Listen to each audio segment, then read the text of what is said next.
Hello everyone, welcome to all of you. It's me Bushra Khan. Please subscribe to QCL and hit the bell icon. Video को like और share ज़रूर करें अगर पसंद आए, और जहां जिस सोशल मीडिया प्लेटफॉर्म पर आप हैं वहां शेयर ज़रूर करें। हमारे आज तक जो भी सब्सक्राइबर्स हैं जिन्होंने हमें ज्वाइन किया हमारे चैनल को, उनके लिए मैं दिल से विश करती हूँ कि वो सब लोगों को, सारे सब्सक्राइबर्स को, और जो हमारी वीडियो को सुनते हैं, जो बेनिफिट लेते हैं या किसी भी तरीके से सपोर्ट करते हैं, तो my good wishes for all of you. आप सबके लिए मेरी गुड विशेस हैं और मैं आपके सेफ और ब्राइट फ्यूचर के लिए विश करती हूँ। तो प्लीज़ QCL को सब्सक्राइब ज़रूर करें, बेल आइकन को हिट करें और वीडियो को लाइक शेयर ज़रूर करें। और एक बात, कंप्लीट वॉच करें, कंप्लीट सुने एंड तक, ताकि आपको 100% जो बेनिफिट है कंटेंट का वो मिले। क्वालिटेटिव कंटेंट डिलीवर करना मेरा काम है, लेकिन उसको सराहना, आगे ले जाना, बेनिफिट लेना वो आपका वर्क है। आज हम कंप्यूटर नहीं पढ़ेंगे। सारे लोग सोच रहे होंगे कंप्यूटर का वीडियो है, करंट अफेयर नहीं आया। सही बात है, करंट अफेयर यूं नहीं आया कि मंडे में 15 जून में आपको 14 एंड 15 में दोनों का कवर करूंगी, लेकिन करंट अफेयर मैंने आज नहीं सेंड किया। आज में हम आपकी क्लास लेंगे मिडिवल हिस्ट्री की, medieval India, medieval age of India, तो मध्यकालीन भारत। ध्यान से सुनेंगे सारे लोग। देखिए हुआ क्या था, 8वीं सदी में लगभग 712 में बहुत सारी बुक्स में अलग अलग डेट मिलेंगी, जहां जो मैं बताऊंगी, लेकिन आपको प्रेफर वही करना है जो मैं आपको बताऊंगी, क्योंकि बहुत सारी बुक्स का, बहुत सारे अलग अलग एक्सपर्टीज का वो सारा ओपिनियन और कलेक्शन मैं आप लोगों को डिलीवर कर रही हूँ, और जो बिल्कुल फैक्ट है, जो बिल्कुल रियल है। तो इसलिए आपको ट्रस्ट करना है उस पर जो मैं बताऊंगी, क्योंकि वो आपका बहुत वैल्यूएबल कंटेंट है, कंफ्यूज नहीं होना है। तो 8th सेंचुरी में मोहम्मद बिन कासिम ने इंडिया पे आक्रमण किया। पहला मुस्लिम आक्रमण करता था ये, ठीक है, जो अरब की तरफ से आया था। उसके बाद फिर क्या हुआ था, मोहम्मद बिन कासिम के बाद महमूद गजनबी का एक आक्रमण हुआ। एक क्या, बहुत से आक्रमण हुए, लेकिन महमूद गजनबी दूसरा आक्रमणकारी था। उसके बाद मोहम्मद बिन गौरी, ये 3 नाम आते हैं, मोहम्मद बिन कासिम, महमूद गजनबी या महमूद गजनी, और मोहम्मद गौरी। और मोहम्मद गौरी का जो एक लॉयल और ऑनेस्ट, जो मतलब फेथफुल, भरोसेमंद एक स्लेव था, गुलाम था, कुतुबुद्दीन ऐबक। क्या नाम था? कुतुबुद्दीन ऐबक। अब आप समझ गए होंगे मैं किस टॉपिक की बात कर रही हूँ, क्या टॉपिक पढ़ाने जा रही हूँ। दिल्ली सल्तनत पढ़ेंगे आज हम, और दिल्ली सल्तनत में सबसे पहले पढ़ेंगे गुलाम वंश, स्लेव डायनेस्टी, स्लेव डायनेस्टी। तो अभी मैं आपको कहती कुतुबुद्दीन ऐबक पहला शासक था, तो आपकी समझ में नहीं आता। अब आपको प्रीवियस बात समझ में आ गई होगी, सिचुएशन क्या थी। तो जो मोहम्मद गौरी का एक बहुत वफादार और भरोसेमंद गुलाम था, क्या नाम था उसका? कुतुबुद्दीन ऐबक। 1206 से 1526 तक का पीरियड है दिल्ली सल्तनत का, और 1206 टू 1290 गुलाम वंश यानी स्लेव डायनेस्टी का पीरियड है। 1206 से 1290 तक गुलाम वंश का शासन रहा, और 1206 से 1526 तक दिल्ली सल्तनत का शासन रहा। ठीक है, अब ये पहला वंश आ रहा है, गुलाम वंश। अब पहले हम ये देखेंगे कि दिल्ली सल्तनत में कौन कौन से वंश थे। एक बार इसका भी रिव्यू ले लेते हैं। तो पहला वंश था गुलाम वंश, दूसरा खिलजी, तीसरा तुगलक, फिर उसके बाद सैयद वंश और लोदी डायनेस्टी, यानी Ghulam dynasty, Khilji dynasty, Tughlaq dynasty, Sayyid dynasty and Lodhi dynasty. अब एक बार ये भी देख लेते हैं कि इनके फाउंडर्स कौन कौन थे। तो पहला वंश कौन सा था, पहली डायनेस्टी कौन सी थी दिल्ली सल्तनत की, दिल्ली डायनेस्टी की। दिल्ली रूल का पहला डायनेस्टी था स्लेव डायनेस्टी, गुलाम वंश, और उसका फाउंडर था कुतुबुद्दीन ऐबक। क्या नाम था? कुतुबुद्दीन ऐबक। फिर दूसरा आता है कौन सा? खिलजी डायनेस्टी। तो खिलजी डायनेस्टी का कौन था? जलालुद्दीन खिलजी।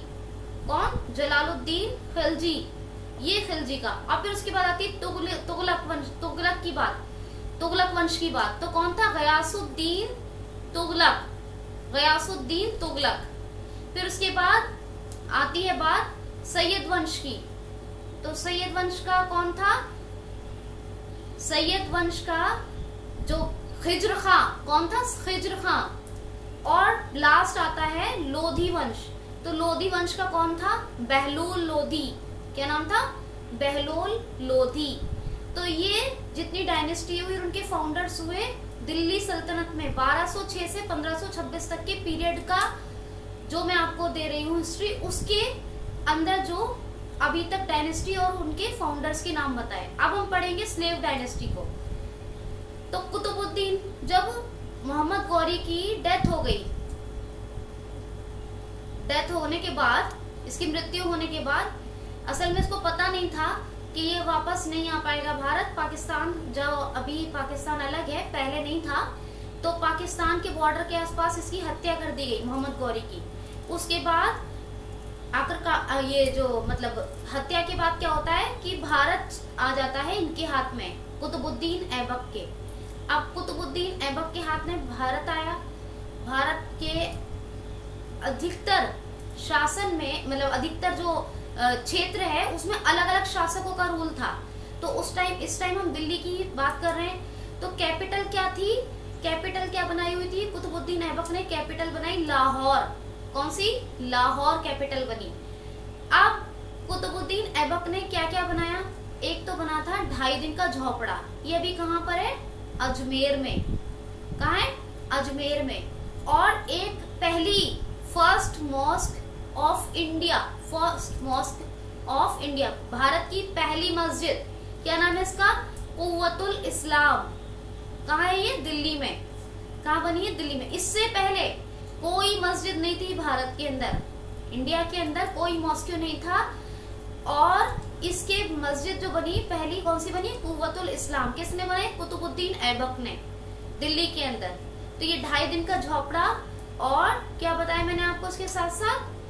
कुव्वतुल इस्लाम। अभी तो कुव्वतुल इस्लाम बनाई थी, तो एक सूफी थे, बहुत फेमस है आज भी, उनका नाम दिल्ली में मेहरौली के अंदर है, कुतुबुद्दीन बख्तियार काकी। मोस्टली लोग क्या समझते हैं कि उनके नाम पर ये मतलब अपने नाम पर बनाई है कुतुब मीनार।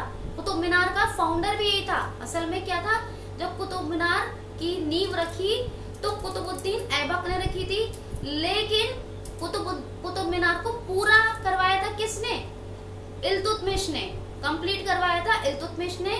और जो इसका नींव रखी थी वो किसने रखी थी? कुतुबुद्दीन ऐबक ने। तो लोग क्या समझते हैं कि कुतुब मीनार ये खुद के मतलब ये कुतुब मीनार अपने नाम पर बनाई है, लेकिन ऐसा नहीं था। जो एक सूफी थे कुतुबुद्दीन बख्तियार काकी, उन्हीं के नाम पर ये कुतुब मीनार का निर्माण करवाया। किसने? कुतुबुद्दीन ऐबक ने। अब कुतुबुद्दीन ऐबक ने क्या किया? कुतुब मीनार की एक मंजिल तो बना ली, 2 मंजिल बन गई। 2 मंजिल इमारत बनने के बाद उसकी अचानक डेथ हो जाती है। डेथ कैसे होती है? 1210 में मृत्यु हुई। अब ये डेथ होती है, पोलो खेल रहे थे घोड़े पे, और घोड़े से गिर के जब गिरे तो गिरने के बाद क्या हुआ? डेथ हो गई। 1210 में जब डेथ हो गई तो उसके बाद इल्तुतमिश, हम मेन रूलर्स को पढ़ेंगे। तो इल्तुतमिश हालांकि 6 महीने के लिए बना था आराम शाह, लेकिन उसका कोई भी महत्व नहीं है। तो इल्तुतमिश को बनाया गया। और इल्तुतमिश क्या था? ये तुर्की वंश से था, तुर्की वंश से। और इल्तुतमिश के अंदर इतनी एबिलिटी थी, इतनी काबिलियत थी कि ये वैसे तो स्लेव था कुतुबुद्दीन ऐबक का, लेकिन इल्तुतमिश ने अपनी एबिलिटी के दम पे दामाद का दर्जा हासिल किया।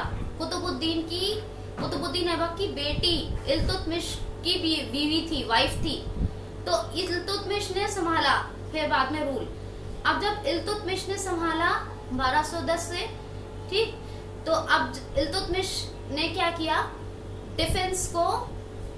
डिफेंस के लिए, भाई जाहिर सी बात है युद्ध करना है, अब लड़ाई करनी है क्षेत्रों पर। पहले के शासक क्या करते थे? जगह जगह अपना रूल बढ़ाने के लिए अपनी हुकूमत को विस्तार देने के लिए, अपनी सल्तनत को विस्तार देने के लिए क्या करते थे, लड़ाइयाँ करते थे, लड़ते थे, या कोई लोग आक्रमण करते थे, उनसे पावरफुल होते थे तो उनका जवाब देते थे, यही तो करते थे। तो अब इन्होंने क्या किया, जाहिर सी बात है इल्तुतमिश ने 2 सबसे पहले काम किए। कौन कौन से, तो एक तो चलाया क्या नाम है, टंका, ये चांदी का था टंका, और एक चलाया जीतल। टंका और जीतल ये 2 मुद्राएं थी जो उसने चलवाई, करेंसी का ये थी। टंका चांदी का था और इसका मेजरमेंट पूछ लिया जाता है कि किसका कितना भार था इस टंके का, तो 175 ग्राम्स, कितना 175 ग्राम्स, ये इतना वेट था। अब क्या होता है, जब जीतल जो था वो तांबे का सिक्का, कॉपर का था, 2 ये थी। अब इसे डिफेंस की जरूरत थी, डिफेंस के लिए जब फौज रखनी थी, आर्मी रखनी, मतलब सेना रखनी थी, तो सैलरी देने के लिए तो कुछ था नहीं इसके पास। अब सैलरी देने के लिए इतनी करेंसी का विस्तार नहीं था जो सैलरी दी जाए, तो क्या किया जाए, तो इसने चलाई थी एकता प्रणाली। कौन सी प्रणाली, एकता प्रणाली।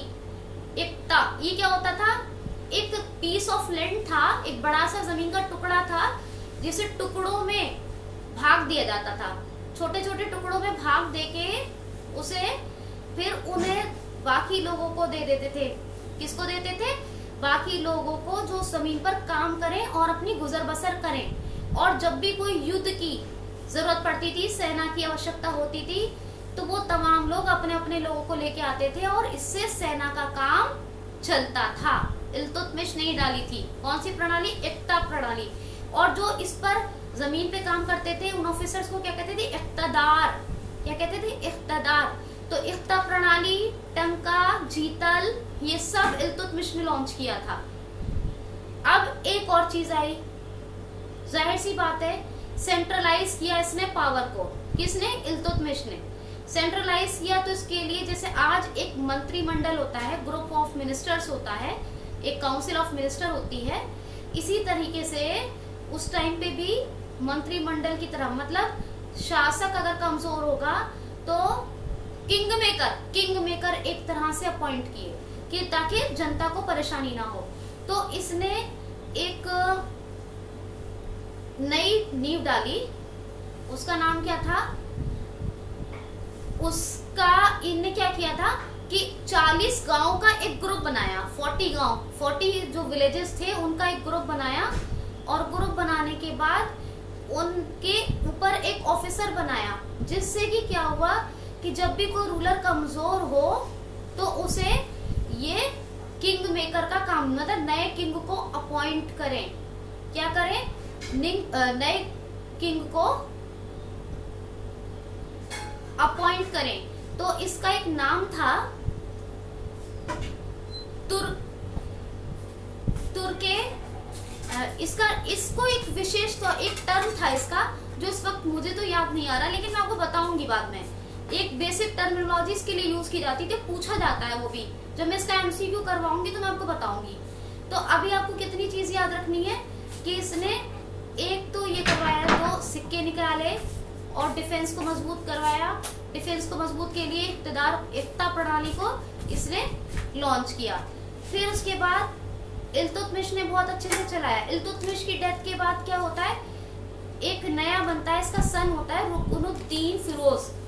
किसका सन, इसका नाम क्या था, इल्तुतमिश, इसका सन होता है रुकनुद्दीन फिरोज। उसे कुछ टाइम के लिए शासक बनाया गया, जो किंग मेकर थे, जो इसने ऐसे जैसे काउंसिल ऑफ मिनिस्टर, इसको बेसिक टर्म, एक इसके लिए टर्मिनोलॉजी है जो मैं आपको बताऊंगी, मैंने कहा है ऑलरेडी।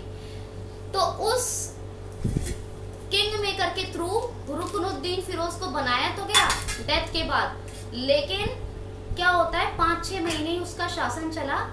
उसके बाद इसकी बेटी थी इल्तुतमिश की, रजिया सुल्तान। ये कौन थी, first Muslim ruler, first Muslim lady या मुस्लिम विमेन या मुस्लिम रूलर, पहली महिला शासक। विमेन रूलर थी ना, तो पहली महिला शासक थी ये मुस्लिम्स में, कौन सी, रजिया सुल्तान। अब रजिया सुल्तान ने पर्दे की प्रथा को सबसे पहले त्यागा। पर्दा प्रथा को सबसे पहले त्यागने वाली कौन बनी, रजिया सुल्तान। रजिया सुल्तान ने रूल कैसे हासिल किया, इसने जनता का समर्थन लिया। क्या किया, लोगों के पास गई, मस्जिद में नमाज पढ़ रहे होते थे लोग, और बाहर जाती थी मस्जिद के और कहती थी कि मैं आपके सहयोग से सत्ता पर बैठना चाहती हूँ और चाहती हूँ कि मैं आपके सहयोग से शासन को अच्छे से चलाऊं, क्योंकि मेरे पिता की जितनी काबिलियत नहीं है जो इससे उन्होंने चलाया शासन को, बाकी लोग नहीं चला पाएंगे। तो अपने विश्वास में लेती थी, और विश्वास में लेने के बाद जनता के सहयोग से बनी रजिया सुल्तान। ये भी एक काफी फर्स्ट वुमेन रूलर तो थी, मुस्लिम रूलर, लेकिन इसने अच्छे से चलाया शासन को। लेकिन एक भटिंडा का गवर्नर था, ये सारे क्वेश्चंस यहाँ से बनेंगे। भटिंडा का गवर्नर था, क्या नाम था उसका, अल्तुनिया। क्या नाम था, अल्तुनिया।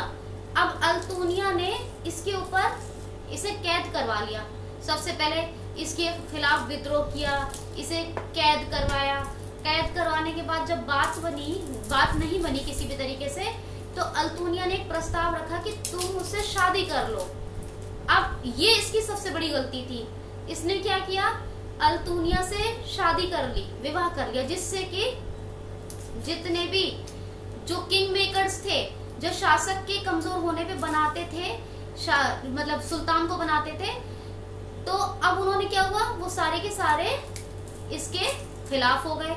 जब खिलाफ हो गए तो जनता में उथल पुथल मच गई, और जहां मौका मिलता वैसे ही वो उसके खिलाफ गुल खिलाते, रजिया सुल्तान के खिलाफ।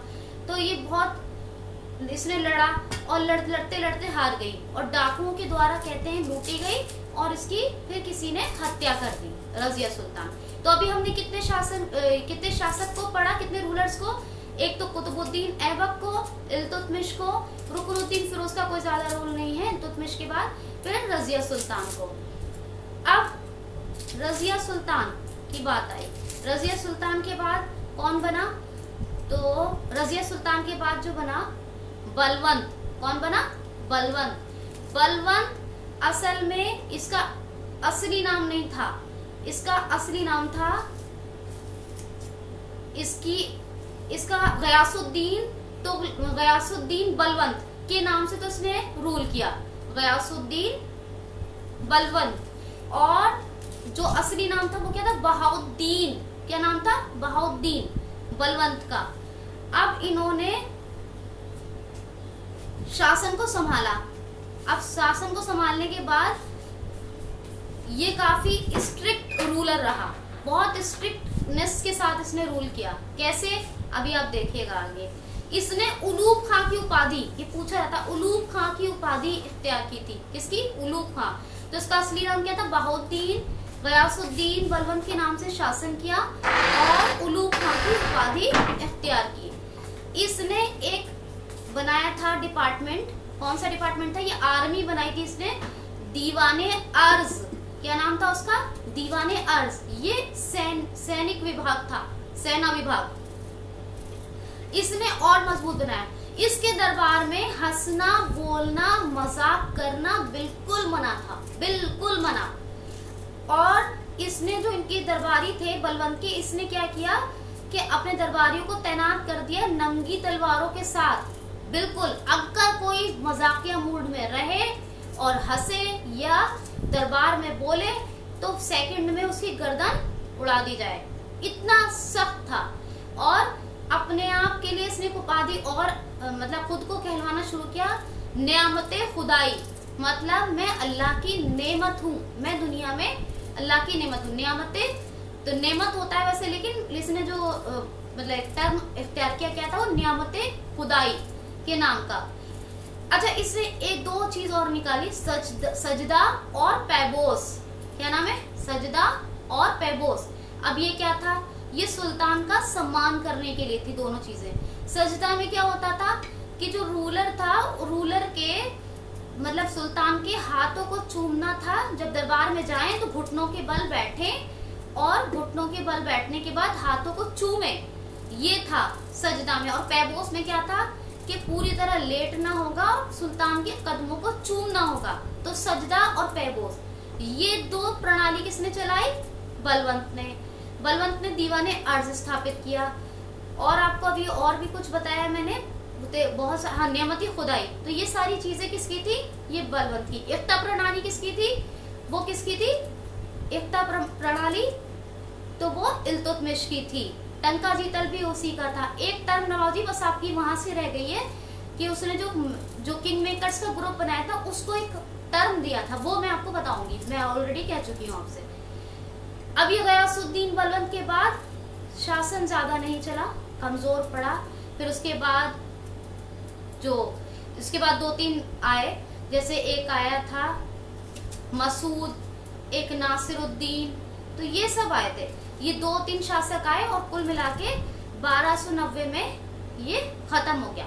1287 में इसकी मृत्यु हुई थी और 1290 में ये गुलाम वंश खत्म हो गया। इससे कुछ क्वेश्चन आंसर्स बाकी हैं। अभी इसमें जो कुछ बुक्स हैं जो स्लेव डायनेस्टी में लिखी गई, वो बुक्स और बुक्स के साथ साथ कुछ बेसिक टर्मिनोलॉजी जो क्वेश्चन आंसर में पूछी जाती हैं, तो एमसीक्यूज कुछ बाकी है इसमें। फिर हम अब नेक्स्ट वीक तो नहीं, नेक्स्ट वीक तो मैं इंग्लिश का लेक्चर लूंगी संडे में, फिर next to next week computer के बाद हम उसी को कवर करेंगे। कुल मिला के स्लेव डायनेस्टी खत्म हो जाएगा नेक्स्ट टू नेक्स्ट वीक में। तो आज के लिए इतना ही। QCL को प्लीज जरूर अपना सपोर्ट दें। Be happy, take care of yourself. Thanks for listening.